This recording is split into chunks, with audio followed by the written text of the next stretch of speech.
Welcome to the Explainer. Today, we are diving into the one number that can pretty much predict whether a startup will make it or break it. It's called customer acquisition cost, or CAC for short. And trust me, understanding it is the difference between smart, sustainable growth and just, well, bleeding cash. I mean, it's the question that keeps every founder up at night, right? And look, there are a million reasons a new business might struggle. Maybe the product isn't quite right, or maybe there are issues with the team. But one of the most common reasons, the one we see over and over, really just comes down to a fundamental miscalculation. And you know, what's wild is that the long-term success or failure of a business can often be boiled down to just two key numbers. It's all about how they balance out. It's an elegant, but sometimes pretty brutal reality. So that brings us to what I call the startup survival equation. It's a super simple but incredibly powerful concept that really determines if a business is built to last or if it's, destined to fail. Here it is. It's this simple. Think of it like a scale. On one side, you have the total cost to get a customer through the door. And on the other side, you've got the total value that customer brings in over their entire lifetime with you. For your business to actually work, that scale has to tip heavily in one direction. The value has got to be greater than the cost, period. It's a really simple, unforgiving rule. A healthy business might spend, say, $10 to get a customer who ends up spending 20 over time. Awesome. But if you flip that, if you're spending 20 to get a customer who only spends 10, your business is literally paying to lose money on every single new person you bring in. Okay, so to get this right, we have to be brutally honest about that cost side of the equation. So what exactly are we talking about when we say customer acquisition cost? Let's be super clear here. CAC isn't just what you spend on a Facebook ad campaign. Nope. It's a big, comprehensive number that includes every single penny associated with marketing, advertising, and sales, all the effort that goes into convincing someone to become a customer. You see, the real cost is often hiding in plain sight. To get your true CAC, you have to include everything. I'm talking ad spend, sure, but also the salaries of your entire marketing and sales teams, the cost of creating all that content, even the technical cost of the software you use. It all adds up. And you know what's funny? This isn't some newfangled digital age idea. Just think about the classic door-to-door Avon lady. She had all these exact same costs, just in a different form. There were TV ads, right? People planning the campaigns, the sales rep herself pounding the pavement, and, of course, the costs of designing and printing all those brochures. The principles haven't changed a bit. Okay, so now we know what CAC is and all the different things that go into it. So the next logical question is, how do you actually calculate it for your own business?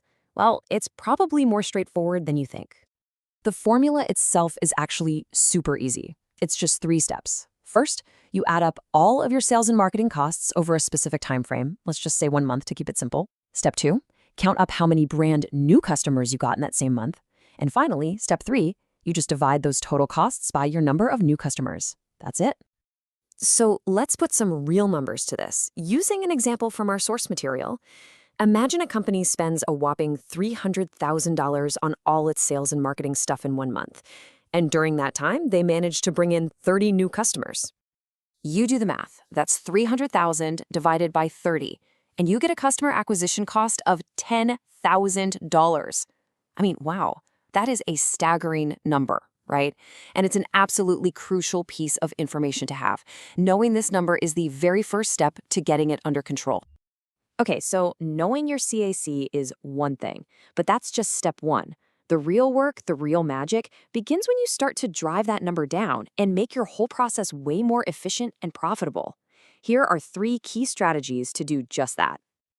First up, you've got to become a bit of a scientist. You need to A/B test everything. I mean, everything. Does a blue buy now button look better than a green one? Does this ad headline get more clicks than that one? By constantly testing and measuring, you can figure out what really works and then pour your money into that. Second, let's talk about your website, your digital storefront. Seriously, every single second a customer has to wait for your page to load or struggles to use it on their phone is money you are just throwing away. A faster, smoother experience means fewer people giving up and a lower cost to get that final sale. And finally, think about enhancing the value you offer, not just slashing the price.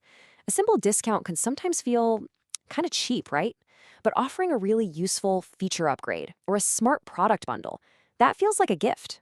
It makes the customer feel like they're getting a great deal, and it can boost your revenue right from that first purchase. So we've covered what CAC is, how to figure it out, and even a few ways to improve it. But let's zoom out for a second.